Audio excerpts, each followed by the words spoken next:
right, everybody. Welcome to the Rush Show on a Saturday afternoon. And like I promised you, I wanted to bring back a very, very important person, Roger Alves. And when I say coach, I was speaking of boxing coach. And this last time he came on, it was we had a good audience, and our audience, wanted to see him come back. So Roger is back again. Roger Alves, welcome to the Rush Show, and thank you for coming back again. How you doing? Thank you very much, Russ. Pleasure to be here with you.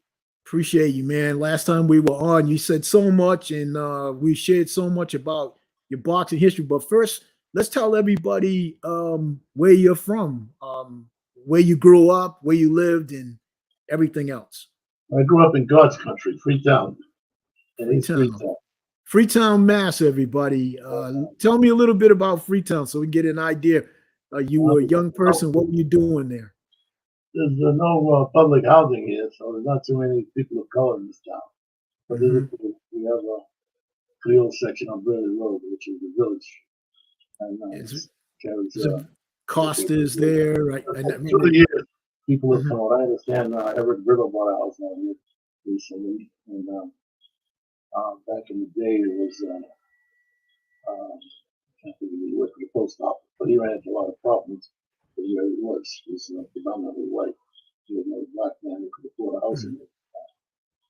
But that's Freetown. I mean, I was president of my junior and senior class in high school, and I didn't see too much of it. I saw a little bit of it, but for him to elect me president, you can tell it wasn't that bad. From there, I went to, I got married at a young age of 17, so I had to go to work. I wanted to work at Aeroparks. And that's where I met most of my New Bedford friends. A lot of those people who were guys my age were there. How did you get into boxing? When did that start? Well, I ended up getting into construction, and my union cop. Then I got my superintendent's license. I go to Roger Williams College nights for blueprint and plan reading. Then I went to secure my life. I had to go to Harvard nights. Not that I went to Harvard, but that's where they all the classes. I like to say I went to Harvard. That covered my ass. But, Roger, let me interrupt you just for 1 second. Why don't we have you sit a little bit closer, because the mic is it's coming off a little bit grunt, like a rough sound. Maybe sitting closer, we'll probably pick it up on the computer. Okay, you're all set. Okay. That sounds much better. I ended up running the Ben Rose Gardens project, and Bucky was there as I believe he was in the labor steward. And at that time, I had been a bachelor. I was a bachelor for 29 years, and I had to put on a little weight. I wanted to lose weight. He said, "Why don't you come to the gym? I'll make sure you lose the weight. You can help me out there too." So I went there, and I stayed for 30 years. I learned a lot from my mentor, and we ended up having a. They used me for a punching bag for about 6 months. They were kids. I couldn't really, box with them or anything like that. But I learned the trade from Bucky. All I know is Bucky's boxing programs. And like I said, the Andre McCoy was the downfall of a lot of the boxing program in the boys club. And let's let everybody know who Bucky Vincent was. Bucky Vincent was the director of the boys club for some time. Russ Ramus was the director at the time. And put in a plus with Russ Ramus, a lot of times he went in his own pockets to finance programs, and I was able to work in construction. I had made decent money. And if they couldn't make it, I made sure they made it. Gas the van, certain requirements, monetary requirements for different venues. But we worked as a program for quite a few years. The only, like I said, bad mark is the Andre McCoy situation where Bucky wasn't so efficient, it would never happen. But him being so efficient, he called the airline to see what time the flight was leaving, and they told him to leave New York at 8 o'clock. and we thought we had to leave in Boston, at 8 o'clock. We had to rush to catch an early flight from Boston, New York, to catch a flight. If we had to call, we would have missed the flight. All right. Let me just read a little bit because we have the book Still Standing by Charlie Perry. Charlie Perry wrote this book, Still Standing, about the Andre McCoy story.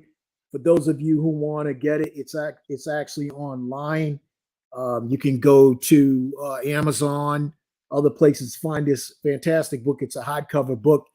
And in his book, it says that Andre McCoy, aka Andre McCoy, amateur fighter from New Bedford, he was 1979 New England Golden Gloves champion, along with silver medal winner for 1979 Spartacade Games in Moscow, Russia. He was killed on March 14th, 1980, as he and members of the U.S. national team were on board LOT Polish Airlines Flight 007 crashed over Warsaw, Poland. Over his career, he fought Tony Tucker, Kevin D. Anderson, Jose Miguel, and many others. He had a tremendous upside as he and his opponents, Andre, had personal goals of graduating from New Bedford High School, becoming a gold medal winner for the U.S., and becoming a heavyweight champion, the gentle giant, truly missed by family and friends in boxing world. All proceeds to Charlie's book, which I didn't know, are being donated to the New Bedford Boys and Girls Club of New Bedford, which is a great honor for Charlie to do. So, with all of that happened, you mentioned last time we were on, you had some really amazing stories when you talked about different places that you went. You went to Boston. Can you tell me the story again about when you Before we went to go any South further, Boston? before we go any further, you mentioned Tony Tucker. Yes. Tony Tucker is a boxer that faced Andre 3 times.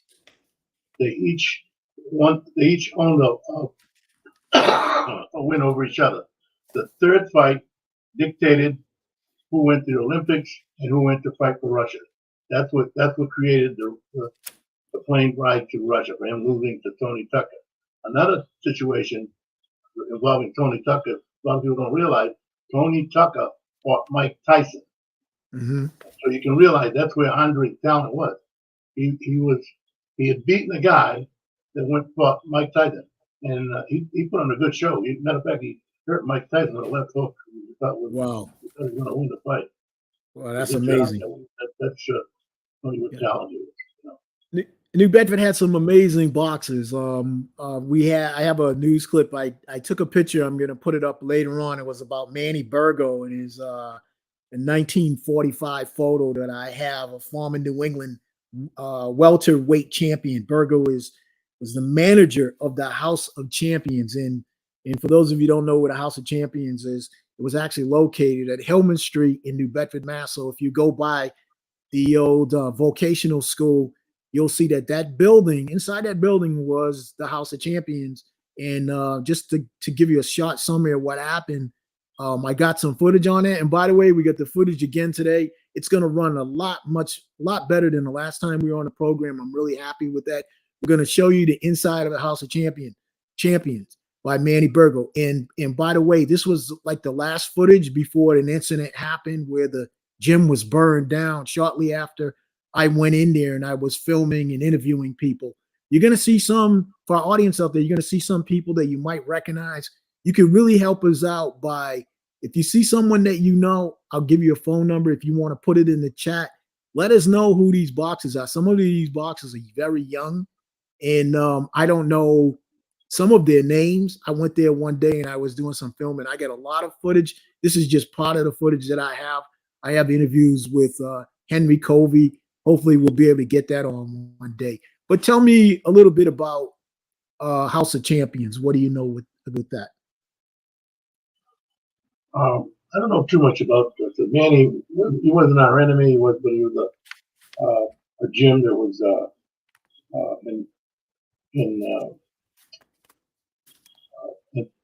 basically went against us, our boxers against his boxers. Manny was a pretty good boxer. I understand, but correct me if I'm wrong, that he got in a motorcycle accident, and that's what caused him to lose use of his left leg, I believe. Okay. But he was a coach that didn't want you to bring sparring partners too much into the gym because he don't want you to know how his fighters fought. Mm-hmm. But he was a good trainer. A lot of you gotta know a lot about boxing. You gotta know about and I'm sure being a coach, you gotta know about the technique. We talked last time about boxers going in the ring, and sometimes a coach has got to know when to say to a boxer, you know what, it's time to come out. It's time to, as they say, used to say, throw in the towel. Did you ever have a moment where you had a boxer in the ring where you have to say, hey, it's time to throw in the towel? No, not really. They were all young. They were all. I had one incident with Danny Dias, who was yawning in the corner, and I kept saying, "Gee, Danny, you're tired. You didn't get much sleep last night. I took NyQuil." you took NyQuil. NyQuil. And I stopped the fight because he was just falling asleep out there. Mm-hmm. Tell me the story about when I mentioned to you one time about Robbie Sims, and I kind of personally knew him. He used to come up to my radio station at WUSM. He really loved the music up there, and I remember a night when he went off to fight Vinny Paz, and he loved radio so much that he said if he had won that night, he would have put the proceeds into creating a radio station. And come to find out, if you ever see the footage about Vinny Paz fighting Robbie was incredible, but he was in the backyard of Vinny Paz in Providence. So, Vinny got the decision. And by the way, Robbie back then, he had actually the flu. He went and fought. And then I asked him when I saw him the next day, I said, well, why did you go and fight if you knew you were sick? He said, Russ, you can't just all of a sudden shut a fight down and say, I can't fight. Now, with everything that's going on today with viruses and sickness, that fight would have been closed down. Everybody would have had to leave. The fight would have been all over. But he went right through that whole fight. And you know how it is when you get the flu. You're weak, you're tired. I don't know how he did it. But you had a note on that and said that somebody else fought him in one. That was Jimmy Perry, knocked him out. Knocked Robbie Sims out. A lot of people, when Jimmy came into the gym, he was a left-hander. But he wanted to switch it with all the power out front. And that was Robbie Sims' downfall. He didn't realize Jimmy had power out front. He was a converted left-hander. Yeah. So it was being, what do they call that? Southpaw? Is that what they call that? Yeah. Yeah. And it stunned everybody at Lincoln Park when he knocked him out. Yeah, so you got to really know all those, I guess, ahead of time things. And your coach tells you better watch out. This guy's a southpaw, and then you surviving it. But I guess so we can keep our audience interested. I guess some footage, everybody. We're gonna run it, and what's exciting about it is that we're not gonna have any glitch stuff going on like we did last time. It's gonna give us a reason to talk more and get excited about what we're seeing. I'm going to run some Hillman Street gym stuff here. Well, we won't run it all the way through. What I'll do is I'll run some of it. I'll stop it. Then we'll run. We get like a whole hour of footage. But again, if you see somebody that you recognize, please let us know. So I'm about to share that with you right now. I get this nice and queued up. And we're going to do that right now. Let's see what we got. And here we go. We're going to go grab this. And by the way, if everybody recognizes this guy, this is Joe Pemberton. And Roger, if you see it, just let me know if you're seeing it on there. Let's go to Steam.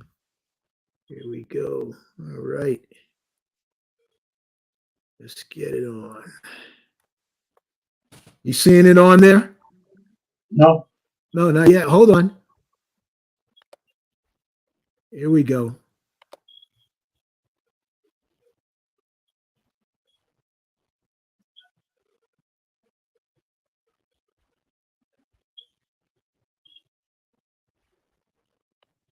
we need an engineer in there or what?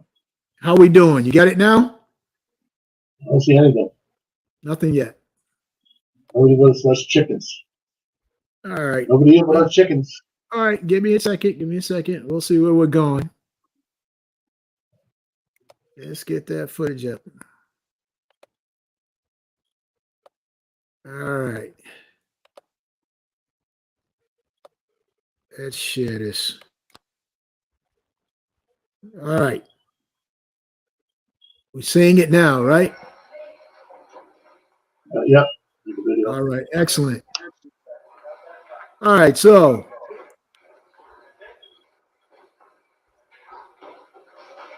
I'm actually going to widen this screen out.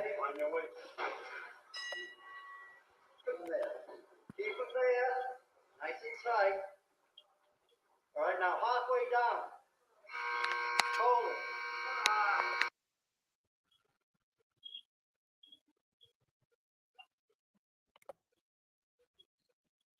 it. All right.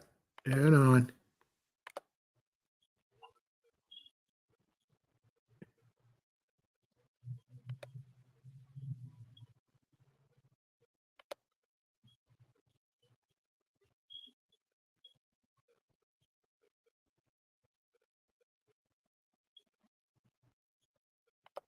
Oh, we got a little pause on that. We'll work on that. Hold on a second. We'll get it on.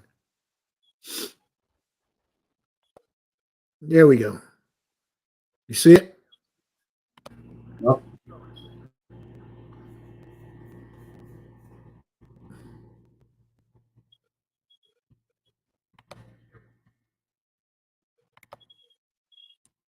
You still with me, right, Roger? All right. Oh, yeah, I'm sure, yeah. No picture yet.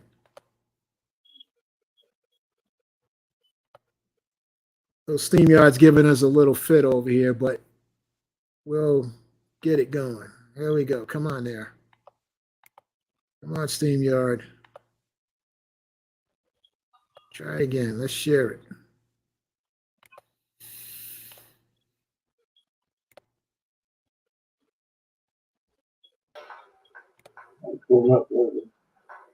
How you doing? There we go. That's All right. Scotty. You know that gentleman? Scotty Pennington was the guy jumping rope. No. Huh? The gentleman right there. Do you know that gentleman right there? No, he looks familiar though. That's too dark. Keep it there. Nice and tight. All right, now halfway down. Let's see if we can widen that out.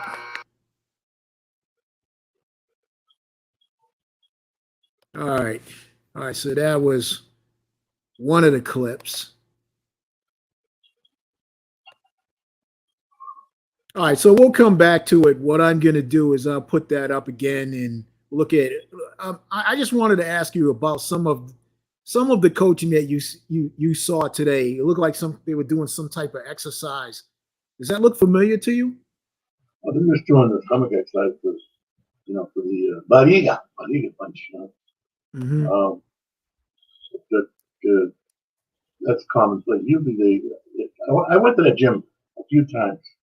I'm trying to think who I took there. I think it was Ray. I took Ray there this hour. Quite a few times. We were down in the cellar. And what kind of training would you do there if you went with your fighters? What would you do? We're looking for sparring session. No bag work, just sparring. Finding somebody around the same weight class, even heavier, to do some sparring. I like sparring. But Okay. I took them down there to Boo Andrade's in Providence, Vinny, one of the people. Like I said, Marvin Hagler took Andre down to T-Town. He was paying 150 a week, which is against the law, like they said. He was a child, basically. Right. You mentioned that last time. There was a bit of a charge. I mean, they were getting. Excuse me. He was getting paid to get in the ring with him. Mm-hmm. Correct. For the sparring, a lot of people get. Most of your sparring partners get paid. If they get a fight coming up, they're paying sparring partners. Okay. But, I was down there. He was working on the beach and stuff.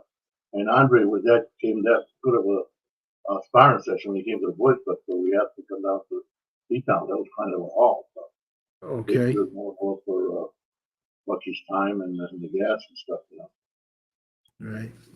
We I, appreciate it. I have another video. Let's see if we can get this one up and share this one and see what we got going on. Let's see what we can get on this one here.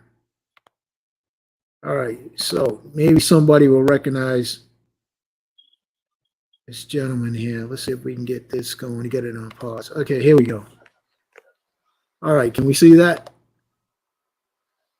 It looked like Ricky Gonzalez. I'm not sure. Let me just widen this out so everybody can see it. This gentleman right here, I'm just trying to find out who this guy could possibly be. He was there with Nate It looked like and a Father few Time. others. What is his name? If Looked like Eddie anyone, Kruger. Jimmy Looked Kruger, like Eddie Kruger. this coach. So if you guys are looking and watching this video, this is over near the Hellman Street gym. Still trying to find out who this coach is in the red shirt. Got some of the locals here. There's some of the young guys. Frank Pena's son. There he goes right there running by. He's into the boxing world now as an adult.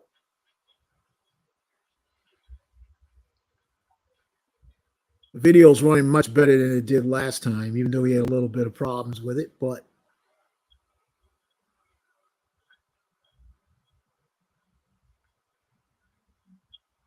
so, what's with the running backwards? Was that one of the techniques you did as a coach? Oh yeah, it's a lot of the counter punches. That's Mhm. their technique. Kind of zigzagging back and forth, running backwards. Was that the thing to do? Of course, you get against the ropes, you got to move out. You'll be able to fight going back too. Mm-hmm. By the way, the little guy with the purple hat is my son with the number 4 on. He went over there. He was doing a little bit of working out. He's a 35-year-old man now. And that's him running. Goes to show you how long ago this was.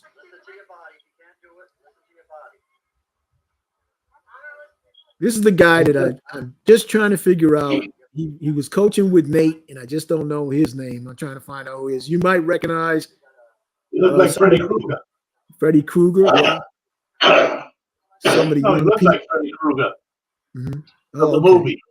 Oh, okay. Some of the people in this probably much older now, older adults, but unbelievable. Unbelievable. Good stuff. All right. So that's just one of them that I have. I mean, we're still running it. You can see this was the Hellman Street gym inside. And again, shortly after that, unfortunately, there was a freak. I shouldn't even say freak fire. Someone deliberately lit the building on fire because they were mad. Something happened at a dog kettle, and I guess someone lit the building up, and it caused really bad damage. Took away this beautiful gym, House of Champions. What a classic gym. I mean, if you walked in there, you would think that you were going back in time. I don't know this young guy's name, but he's doing a pretty good work out there, swinging at the bag. They all look good at the bag. The bag don't hit back.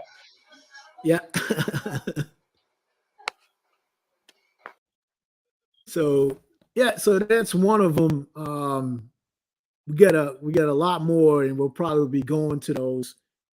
But let's stop sharing. Oh, wait a minute! I wanted to actually send him on. We'll bring him back. I don't know why. I think he's from Wareham. I don't know why. All right, what we'll do is we'll share that back. I think he is from, he could be from Wareham. Let's see if we can get back on there again. All right. Here you go. All right, so we're doing some leg stretches here and stuff.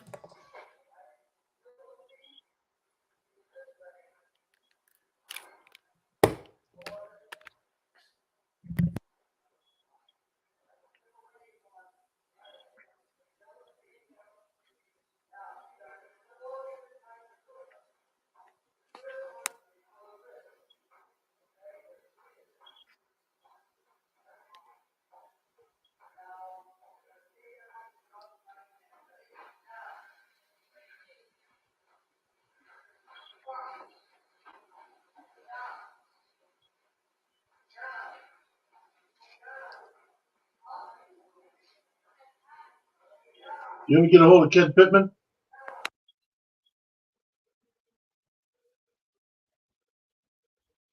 Yeah, so let's see. Let's go back and I'm gonna actually run another one. I have another video that we can watch. Stop sharing this one for a minute. So this shows this one here is showing the inside of the gym. Let's go back to that one. I'm gonna take back on there. This is a good clip. Let's go back on there again.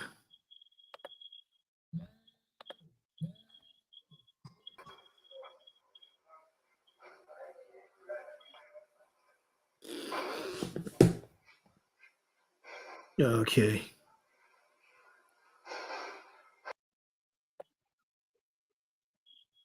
All right. Let's stop sharing that one for a minute. So a lot of technique there in a gym that was high, classic, very classic gym. Um, you, you just you you can't help but see the effort that it went behind to build that gym. I mean, that's amazing that they spent so much time on it, and unfortunately, it went away as it did. What does it take? What did it take you to put together all the equipment and things that needed to put together a gym like this? What did A it lot of, take? like I said, Lenny Ramos helped out a lot. Went in his pocket a lot to make sure things were done. And another like equipment, and I bought quite a few things too. Hmm. There were a lot of kids that couldn't afford cup, certain outpiece stuff that nothing of great value, but just, a lot of them were kids from single parents, Hmm. And like I said, So then where did the funding and everything come from? How did you get funding to keep such a gym well, they together? went up. It was a known fact to the donations. That's how the Boys Club runs. There Wow. are grants and stuff, but a lot of the people in the record donate. Hmm. So it would mainly be a lot of donations just to keep a gym like that going. You think Oh yeah, possibly they had with the situation that happened with the fire, there wasn't money or insurance to cover? Do gyms like that have insurance to cover things like that? and if I remember correctly, there was the armory was being Hmm. used for a while, but there were a lot of people against that gym in the World War. A lot of people were Hmm. against that. A lot of people that think that don't like boxing anyway. That it's a feudal sport. So I'm sorry, Roger. Can you speak up a little bit louder? It's just we're missing you in there. A lot of people don't like boxing, period, because the feudal sport, it's like Hmm. MMA. It's like it just kept growing, but they'll never stop it. Hmm. There's been some bad decisions. Um, Right. like I said, I don't want to mention any names, but I had a referee come in and say, just to tell one of my guys, just stay boxing. Now, you Hmm. shouldn't have a referee come in and telling you something like that. What did that tell you? He's on your side. Right. I'm feeling bad for the other guy. So, He's still refereeing today, too. So did you ever have to put your own, let's say your own money into it? Is that what you had to do at times? Did you have to put your own You didn't money in? have to, but it was the right thing to do. Hmm. Like I said, a lot of single parents, a lot of kids, boxing shoes. They didn't have the money for it. Right. And so how did you handle that? You were working yourself, right? So you're kind of taking this money out of your own money to do it. Yeah, yeah. I mean, we knew where to order it and it'd be delivered. And that's it. Hmm. But Bucky was stringent about things every quick. You don't leave nothing. You don't leave nothing out. Make sure you bring it back, put it where it was. And Right. like I said, for a guy to pass away and somebody passed in the street, it's still Mr. Vincent, Mr. V, Mr. Vincent, not Bucky. These guys Okay. are these guys are in their 50s, 60s. Mm. You know, We got a caller, and I'm gonna pick that up. It looks like caller. How you doing?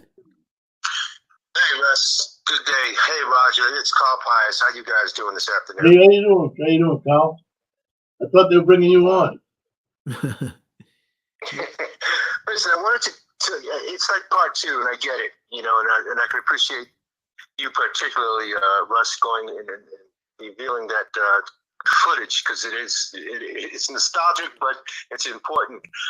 But for me personally, I wanted to reiterate, per our talk the other day, Mhm. um, I along the way, I became fortunate enough to be like a site coordinator for the Massachusetts State Police boxing team, meaning I get to choose some of the locations where we're going to bring a nice event, and it's going to benefit a specific 301c private, entity, nonprofit.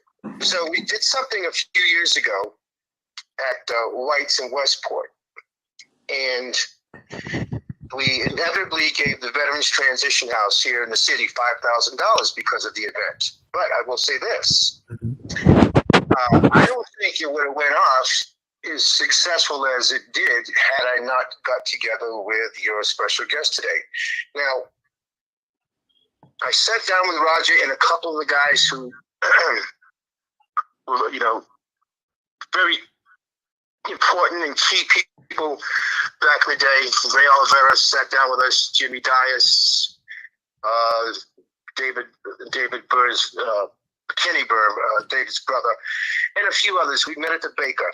And had it not been for the preparation of Roger's intel and remembering anything and everything that needed to be remembered for the success of the event, I don't think it would have went as well as it did. We had, I think, well over 500 people who enjoyed a dinner and the boxing event.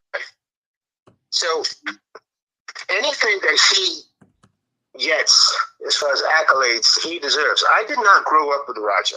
I didn't get here, as you probably well know, Russ, till 1980 by way of the Coast Guard, my ship was stationed at the State Pier. The Unimac. But I've always listened to the stories and how rich and fortunate this area was to have such wonderful boxing traditions.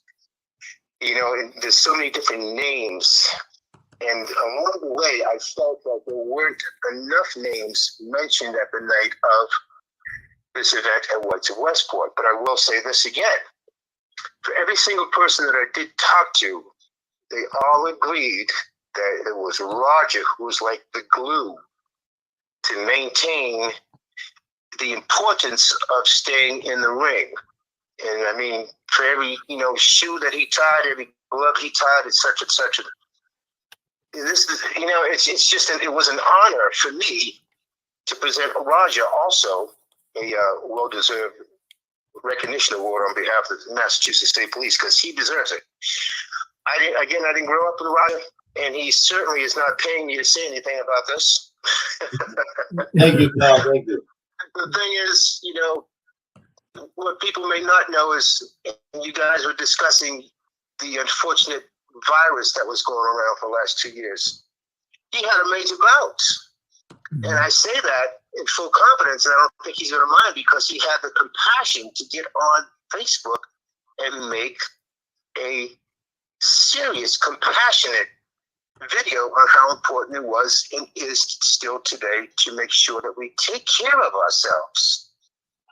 Another thing people may not realize about Rogers, he himself came out of his pocket and hired local bands to help generate revenue to struggling venues, particularly in the CV community. So you see, we're blessed. It's the true epitome of being blessed. If I wasn't blessed, I couldn't be helped. Cornerstones such as Roger and people like in the same trade to be able to tell his story and, you know, explain to it just how important it was, because he remembers all these who were then kids and now grown men, and unfortunately a bunch of them are no longer with us. Mm-hmm.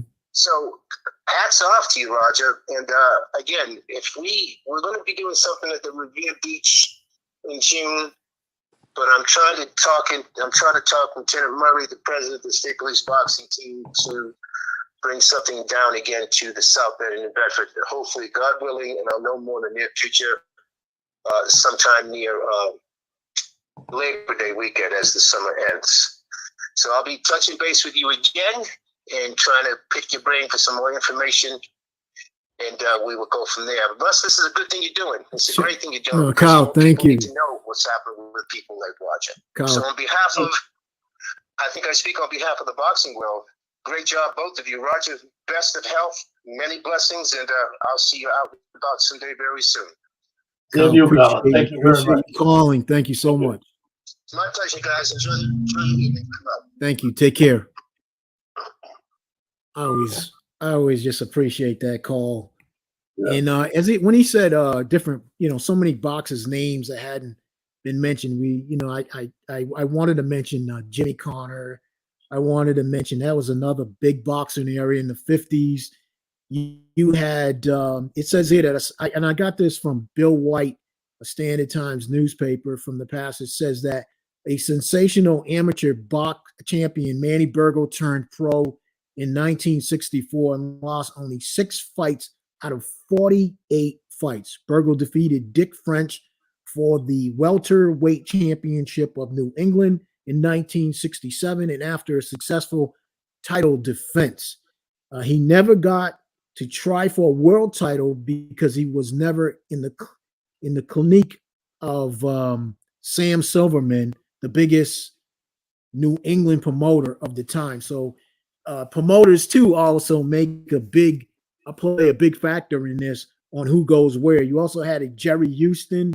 He was a contender for the heavyweight crown and fought his way to a 30-6 record. This New England champion fought an expedition against Muhammad Ali.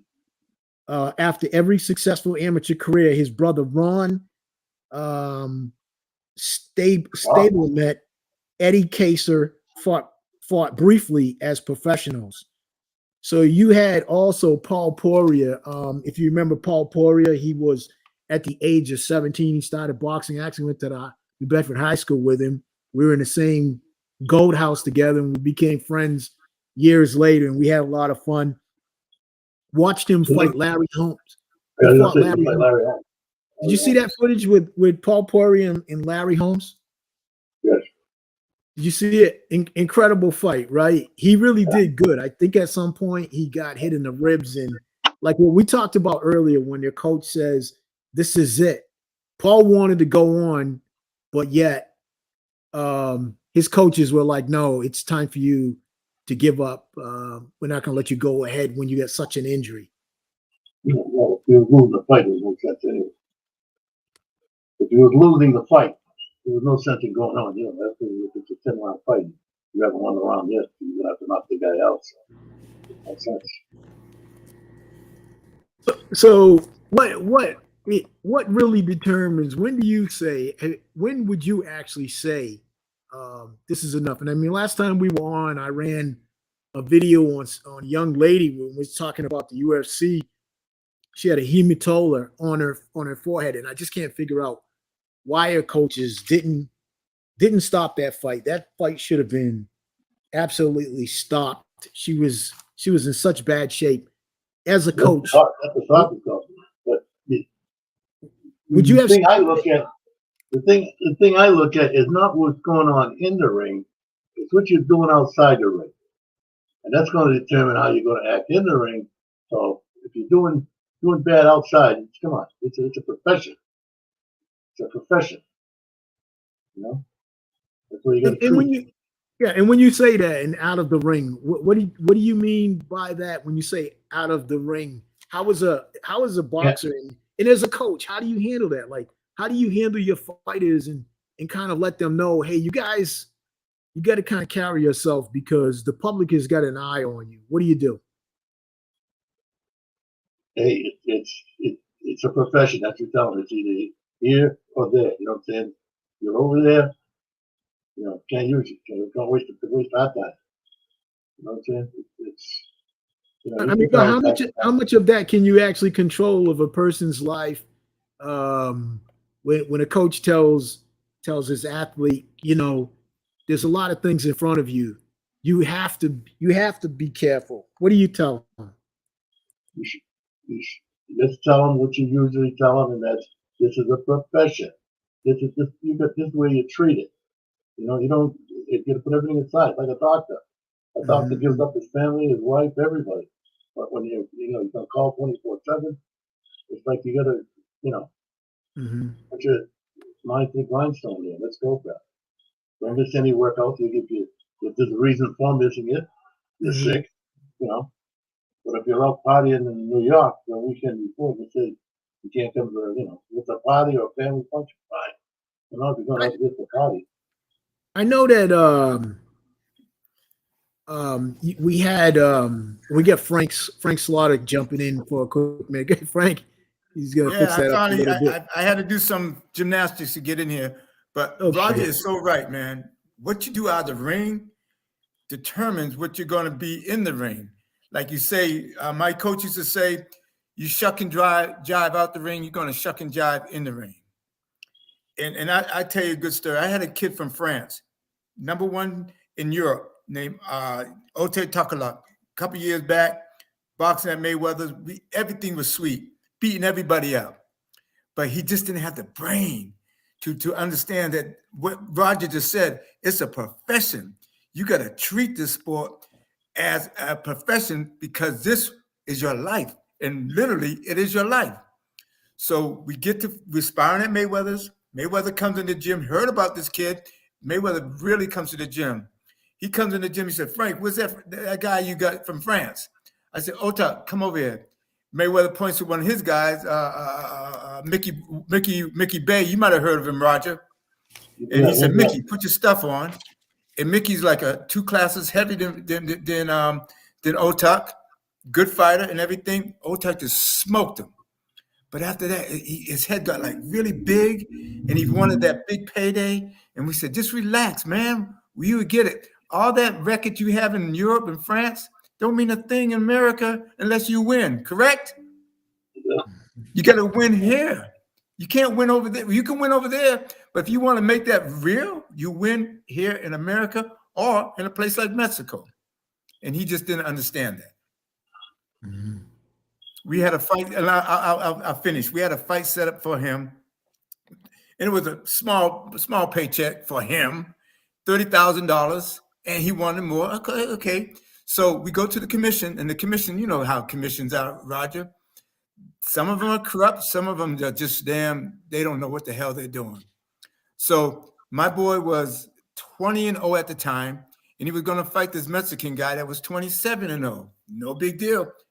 The commission said, no, there's no parity in the fights. So we're saying, what do you mean no parity? You haven't even come down to the gym to watch this guy spar. If you saw him spar, you don't care if this guy was 37-0, you would let this boy have a chance. Then they give him a chance. Guy got all mad. We were going to fight. I think it was Manny Pacquiao's undercard. So long story short, we get the same fight for him in Texas. Same money, same fight. Everybody, the fighter said, okay, we'll go to Texas. They won't let us here. He didn't want to go to Texas. So I'm training with him. We're training with Manny. And I'm on the field with Manny, and we're running, and they want to run with him because he's a good runner. And all of a sudden I'm looking around, where's Otap? 20 minutes go by, they're waiting for him. I said, man, I don't know what's happened to him. So I go run to wherever the bathroom was at. He's gone. He gives me a call on the phone, said, I'm out of here. I'm going to France. Bad story. The manager that we had, I don't know what he had. He needed money. Killed himself. Jumped off one of the casino buildings. And that was it. That was it. He was gone. He was never coming back. So another big thing about boxing was just promoters. I mean, promoters. Yeah. They're the ones that kind of. Would you say it's more so in the past, or do you think it's the same thing now that make the gears go around to make these things happen? I'll let Roger answer that because I think he's more current than me. But I'll just say one thing: the promoters of today are probably worse than the promoters of yesterday. Would you agree, Roger? Look what Don King did to people. I'll tell you a story which I'll partner myself in trouble. But when Jason Price lost the title, we wanted Jimmy Birchfield wanted to sanction it in Massachusetts, and they wanted somewhere else. They said, "Oh, we'll come to this is Jimmy Ellis and Walter Stone, the lawyer for IBF." And this is what they asked for. They wanted a limousine, 2 whores, and a hotel room. that's just straight out just like that. They got it too. Oh yeah. Well, they get what they want, and yeah. Jason got what he wanted. Jason knocked the guy out on the side. Yeah. We had to get it over here, you know. There were some boxers in the past. I want to mention name, and again, I ought to refer to this as Bill White in the Standard Times had made a nice article in the past about all these fighters, and one of them, let me see if you remember his name. It was Frankie Faye. Does Frankie Faye ring a bell to anybody? Yeah, ring a bell to me. Sugar Ray Robinson wanted to take him with him. Really, Frankie Faye. George Sugar Ray Robinson. They fought. I think he fought in Page Arena, and Sugar Ray wanted to take Frankie under his wing. I think it's Billy and Frankie Duluth, right? Doesn't say that. It just says Frankie Faye, and it was also a George Colton. George Colton. Frankie Faye and his mother was young. He was young. But that's how good he was. Right? Famed Willie Prep to stop corners in his prime. So it says here Frankie Faye left. It took the famed Willie Prep to stop corners in his prime. An auto accident and 2 grueling bouts with Low's Jimmy Kelly also took their toll on one of the city's most popular fighters. Faye terrorized New England champs for 4 years, but brittle hands, a boxer's tools, cut his promising career short. So this Frankie Faye. Yeah, Sugar Ray wanted to take it with him. I'm still trying to, the name escapes me where this gentleman fought Rocky Marciano when he was around. They claim it. I don't know who said he lost that fight. Rocky Marciano lost that fight.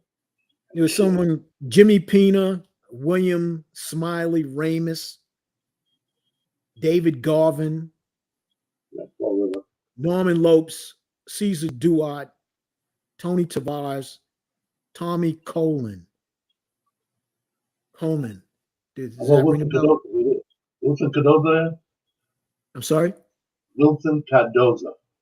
Wilson Cardoza? No, I don't see Wilson Cardoza on here. But he fought the New England title at Sergeant Field, outside. Okay. Pretty good fight. I think the guy's name was Owens, Eddie Owens. Oh, Hey, wait a Russell, minute. how about LB and Pena? My uncle. LB and Pena. There was a Pena. I did see a Pena in here. There was a Jerry Houston, as we all remember the Houston. I think he got out because he went to Korea. I mean, he was boxing, and then Jimmy he went, Pena. Went to A Korea. Jimmy Pena. No, it would have been Albion, or they call him Benny Pena. Paul back Cardoza. in the 50s, and then he went to the Korean War. Did you say Paul Cardoza? Yeah, he did. Okay, so there was Paul. There was a lightweight Paul Cardoza fought some of the top fighters in the world in the 70s. In the 1971 and 1973 champion retired with a record of 36-5. Now, is that light heavyweight? Yeah, that was light. That was it said light heavyweight, and he was 36-5. Jerry Houston was a contender for the heavyweight crown and fought his way to 30-6. This New England champion once fought in expedition against champion, again, we read this before, once fought in an expedition against Muhammad Ali. Jerry Houston.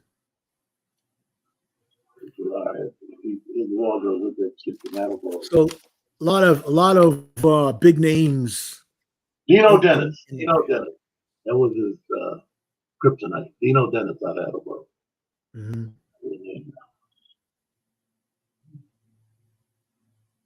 So, in case some of you popped in and you don't know everyone, of course we're talking to Roger Alves, classic coach for the New England area, and we have Frank Slaughter, who was in Las Vegas, summer coach for Floyd Mayweather's camp. We saw last time that he was on, we actually ran footage with Frank working with Mayweather, which is Frank is one of our locals here. He's been living in Las Vegas, and we're so happy that you were able to do that. You put us on the map by being there, and you two guys, just seeing both of you together here, and when you're with coaches, because you two just mix so well together. I'm sure Bucky Vincent would have been the same way. I'd have loved to see Frank and Roger working in the ring, because you just mix. You can tell that if you were working in a ring together, you work well together. Well, Frank was right with Spence. You were right with Spence. You called it right. Yeah, that was an easy fight, man. You saw what had happened, man. What Spence did, he took the jab away from him. People don't know, guys jabbing. You got to throw something in between that jab to make him not want to throw that jab. And after that, got him tight. Spence was throwing a lot more power. Yeah, a lot more power. That was beautiful, huh? Yeah, took him apart. And that's what Manny Pacquiao didn't do. He didn't take that long jab away. And Buster Douglas did the same with Mike Tyson when he threw that jab, and Tyson should have took that jab away. You got to time it. If the guy's coming throwing two jabs at a time or three, you got to time that. Make him not want to throw that. Tyson's jabbing in the air now. Airplanes. Yeah, I saw that. Right. The guy was bothering him and driving him crazy. I think he was trying to set it up so that he'd make him mad and he'd have a lawsuit. So this guy's doesn't have the greatest background. This guy on the plane, and I guess he figures, and that's crazy, because you would think that Tyson, maybe his bodyguard would have intervened and said, "Look, I'll put myself in front of it before you do something," because these people are obviously there to try to agitate him. I'm sure that's happened to him in the past. Somebody wants to try to agitate you, and you're not supposed to use your hands. And again, when I look back at like Andre was such a great guy. He went through that thing when he was young. They say he was being picked on, but I remember him when he came to the boys club, and I was no bigger than 5'3" and 99 pounds. But meeting Andre, I never saw him as someone that could easily be pushed around. But when they said that he was sort of being bullied, I had to look two ways and say, who the heck would be doing that? Because he was no little kid, man. He was no little kid. He was pretty tall, I thought. Maybe because I was 5'3" and 99 pounds, but But you know what, you got to leave people alone. That's what it comes. Tyson is just a regular person here in Vegas. Yeah. I've actually worked out with him. We rode the stationary bikes talking, and just like anybody, he's a professional. And in some days, he's got a lot of stuff on his mind. Back in the days, he'll come to the gym, and when not to talk to him, and when to talk to him.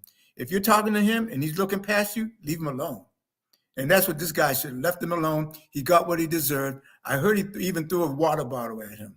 Yeah. And he's going to try to sue Tyson. I want to see how that works out.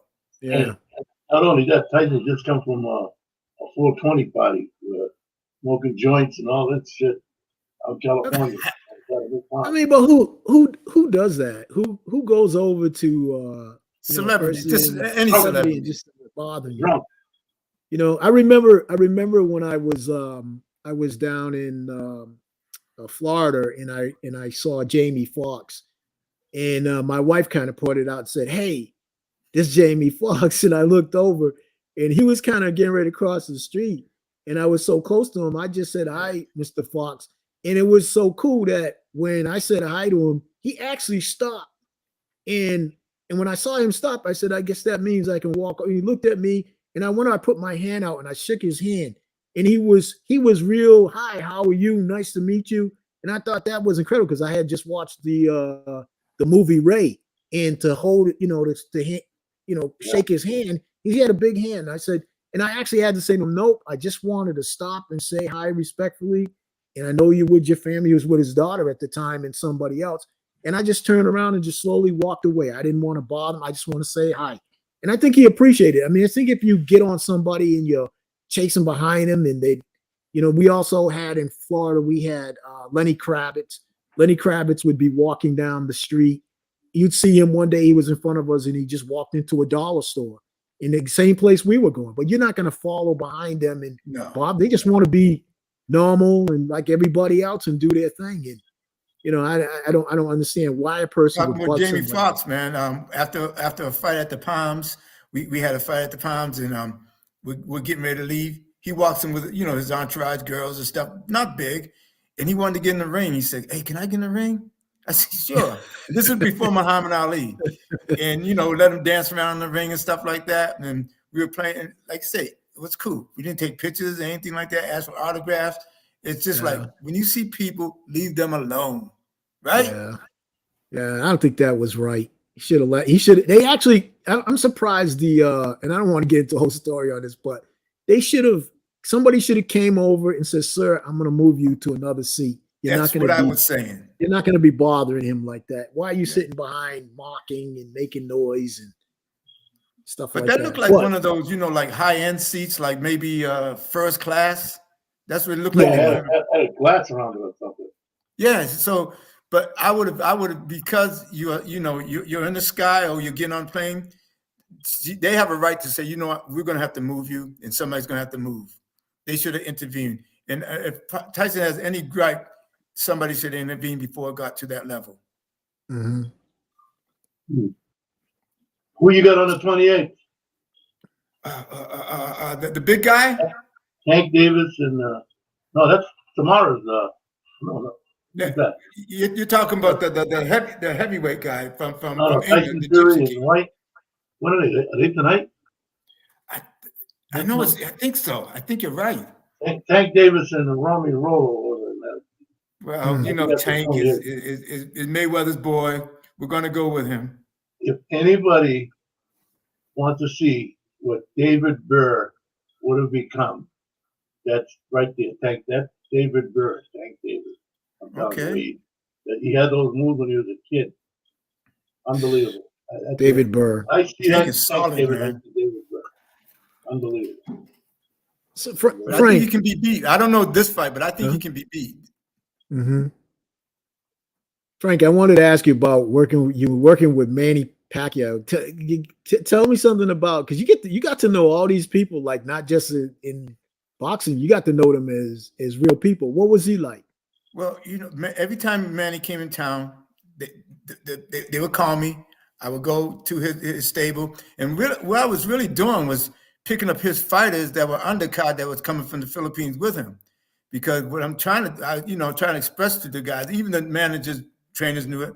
You can't be training around Manny Pacquiao because he's in the gym, all the lights are on him, and now you're trying to show him up, or you're trying to get attention, so you're not working your game. So I would take them, 2-3 of them, to my friend's gym. Skipper Kelps used to be Steve Delgado's fighter.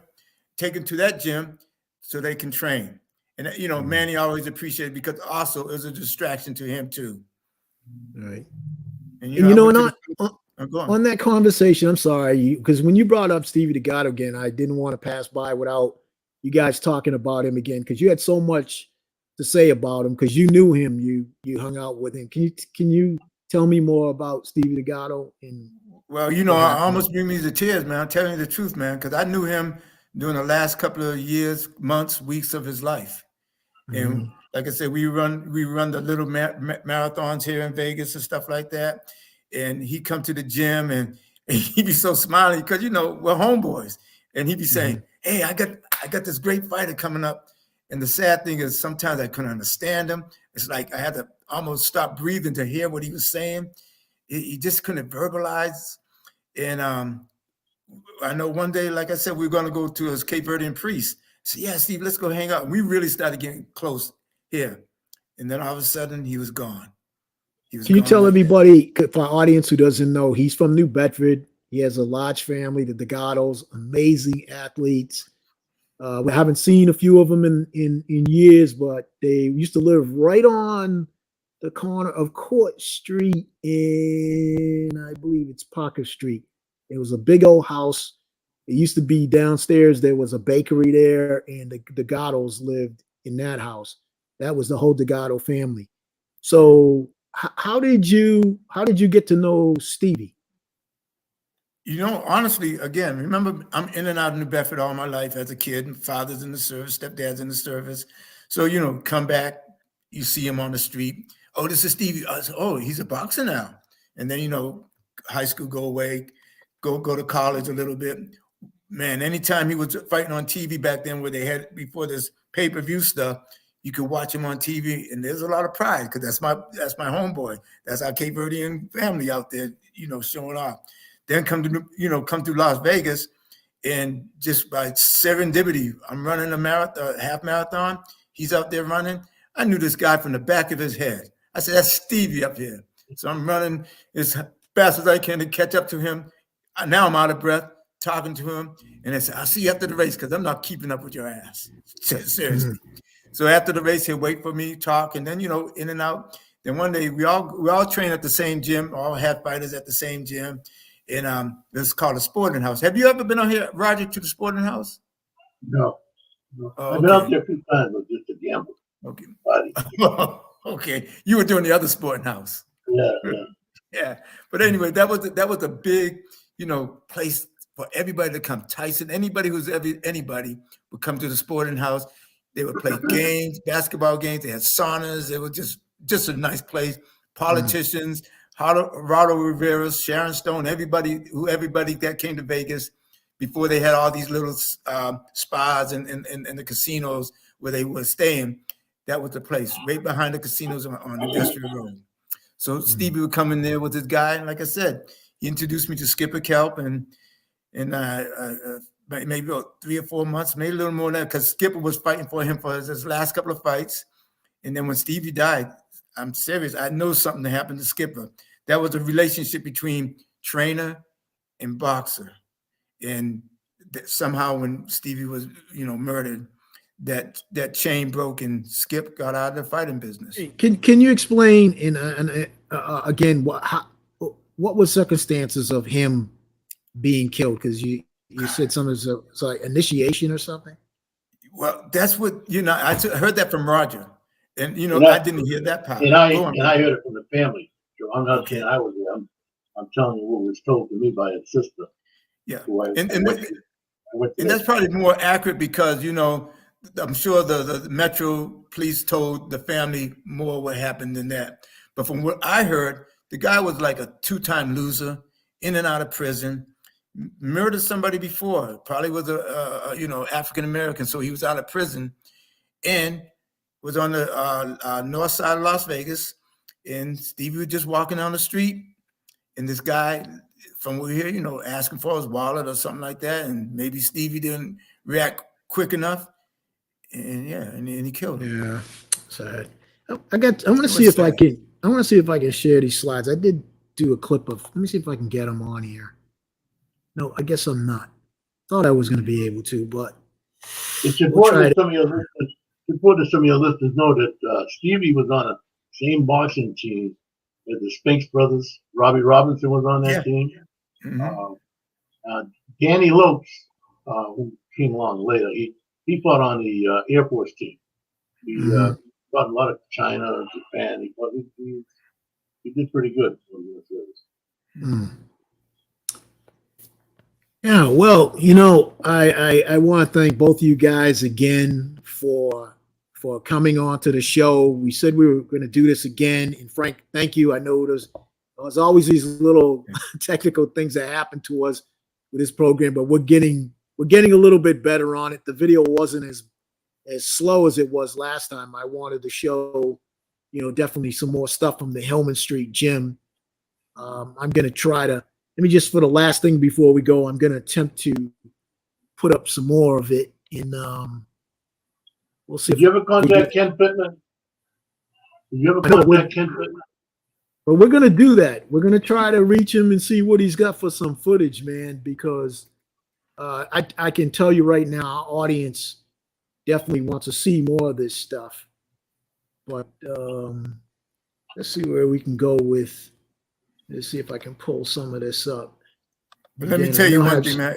I really love hearing from Roger, you, about parts of New Bedford. Try to fill in the spaces where I'm in and out of New Bedford, about this guy, that guy, and so much pride. He talks about Danny Diaz. He talks about Manny Burgo. He talks about the old guys, Cesar Duarte. I mean, and then the new guys that I missed. And it's really nice to know, because it kind of like, okay, now this is what was going on when I was out of town, when I was out of out of this space in New Bedford. And I know, Roger, I heard so much about you and your training, in your ability to motivate people. It was great. It's too bad we never crossed paths. We'll cross them now. Yeah. When I come to New Bedford, honest to God, we're gonna all have a beer together. Yeah. All have a beer. All right, let me see if I can. Let me see if I can share this up. He's in Vegas now. He's getting ready to move out of there. Let me see if I can share this up. I'm going to put it as a large screen so we can see it. You guys can talk over it if you want, because there's not really any large voice on it. Once you see it, I'll put it on play. Here it goes now. Who is that now? Who is that? I have no idea who that was. I mean, we see the logo raised up there. Mm-hmm. That's Suka. Yes. Yeah, that's Suka. Oh, there's another picture up there. I didn't. And this is again from the Hillman Street gym. This is in the office. All these pictures were hung up by Manny Burgo. You can see the gloves, really classic gloves in there, trophies. I mean, you can't get any better than this. This was like so classic. This was some classic stuff. That was a little clip that was from there in the inside of the House of Champions when Manny Burgo was there. Nice. Yeah. Sad to see him go, and sad to see his son pass as well. Yeah. Play football. You know how he hurt his, Frank, remember when he hit his leg? Was it a motorcycle accident? Oh, Manny? Yeah. I think so. I remember that. I remember him. Mm-hmm. I remember that. Yeah. Well, I want to thank you guys for coming on to the show again. We can always do this again. That's right. We can do this more than once. We can. Roger, definitely going to have you keep coming back, because as many times as we can do this, we're going to get more and more history, more background. Hopefully you can film Cal Pizer's next venue. Yes. Cal Pizer, yes. trying to do something. Yeah, hopefully we'll get you there. We'll also. This is something that I'm going to suggest, and I think it definitely can happen, is doing an outside venue with Cisco's. Mm-hmm. You know what I'm talking about? No, I'm not familiar with it. So that's what I want to learn. Yeah, you are. I just know the different name. Okay. Down by the water there. Cisco's just bought it. Okay. Oh, okay. You know what I'm talking about? Right. On the Rodney French Boulevard? Yes. What was the name of the place before? Don't quite know the name. Yeah. So tell me about it. Can you give me a little bit about the background of that, or? Yeah, it used to be the seafood place. Davy's Locker is there. What? Davy's Locker. Yes. Oh, okay. Okay. All right. Yeah. Have you been there, Russ? Yes, of course. Since it's been Cisco's? Yes. No, yes. I heard it's nice. Real nice. Draws a good crowd. Uh-huh. And it's opened up. They've opened it up so you can put a ring in the middle there. They put a ring there in the middle there. I know Wow. what you're talking about. I heard they bulldozed that whole place down, and they Yeah. made it like so many different. They were hiring like 300 people about what 6-7 months ago. Yeah. Okay.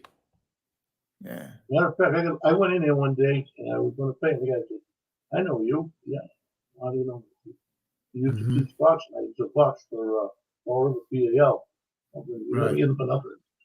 Mhm. But I'm telling you, that place. I'm going to suggest that the car. I meant to suggest that the car because we looked at something here that would go over real big, Okay. real big. Yeah, well, I'm looking forward to all this. We'll see what happens, and maybe we can jump in there and do some live stuff. Would be nice if we're on location doing these things. And Frank, I'm gonna work my way some way up to Vegas soon, man. I gotta go. I gotta go see that Lewis Hamilton up there on that racetrack. Hopefully, he's gonna have a really better season because right now it's starting off. I don't know if Roger pays attention to the. You pay attention to Formula One racing?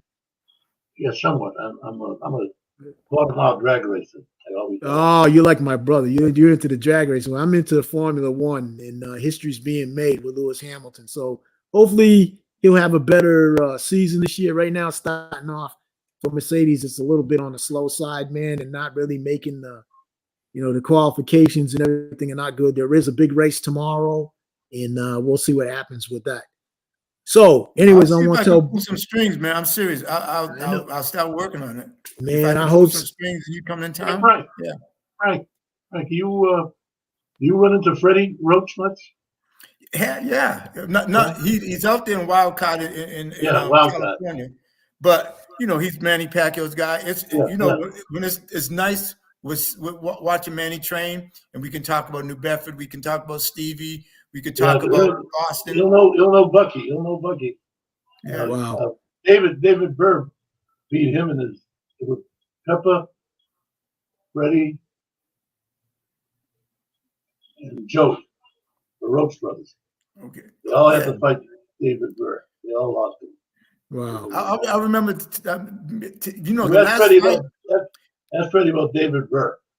Mhm. That last fight with Manny when he lost that fight, that camp was just as strange as I ever seen. It was aloof, because of COVID and stuff like that. Freddie wouldn't even come out to some of the practices, or he'll come to the practices and Manny won't show up. It was weird. Mhm. Say, where's Manny? Oh, he's sleeping. He's this and that. He's sleeping. Yeah, Man, he's yeah. sleeping. And then Freddie be out there, and then Manny's out there. There's no Freddie. I said, this is strange.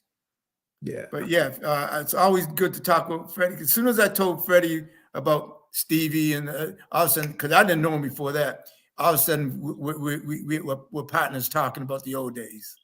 Right. Yeah. And with those of you who are listening, last thing but not least, before this fight, Freddie has Parkinson's disease, but he's been taking some medication that he wasn't even shaking this time. I said, Freddie, you're not even shaking. That's my Last shot. someone's phone's going off. Hey, come on, answer the phone, man.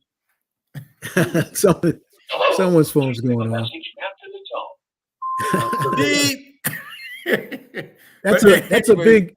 That's a promoter. Only a promoter would do that between the show. They're like, "There's Roger, give him a call." But Freddie would have this box of pills for his Parkinson's, and there'd be an alarm that in his pocket. Every time that alarm goes off, just like your phone, he takes a pill, and he wasn't shaking. He looked better than he did for a long time. Yeah. Wow. Yeah. That's pretty weird. All right, gentlemen. Okay. Well, I just want to tell you, thank you. Two of you coming along. You make this stuff happen, and it gets recorded, so it'll be here for whenever, and people will get to see it. And so that's what really makes it really, really important. I don't know what happened today. I think Charlie was supposed to come on today, but he had something that happened. And maybe he got arrested. Yeah, we'll have to bail him out. If one of you gets a phone call about him, please tell him that we can't help him. Nah, only kidding. Well, I want to thank you two again, man. Thank you very much. I'll see you soon. We'll talk again, and hopefully we'll be able to get back on. Okay. Okay. All right. All right. Take Thank care. you. Take it Friend. easy. Thank you, Have a Roger. good night.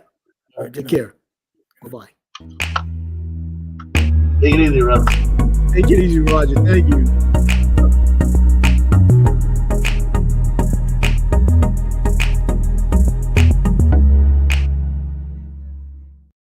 Well, before I go, I just want to tell everybody thank you for staying in tune. Of course, when you do these productions, there's a little things that we gotta, we just have to twerk here and there to get them going. But I appreciate you for staying on, and we'll have more coming up in a few days or so. We're gonna have some writers, and I got another author coming back.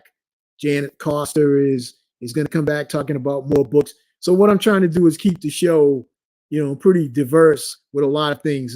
It includes the arts, it includes musicians. I got a really wonderful musician that's going to come on play. We have again 2 authors and a whole lot more. So if you yourself want to come on the Russ Show, all you have to do is just leave me a message. Of course, this is going to be on YouTube today. So if you go head on there and make a comment, you can also subscribe to my Russ Show. So if you subscribe, you can go ahead and put a little comment and say, hey, I got a suggestion for you. I got somebody that would love to come on the show and make an appearance. So until then, I'll see you later. Take it easy and have a nice weekend. Bye-bye, everybody. Take care.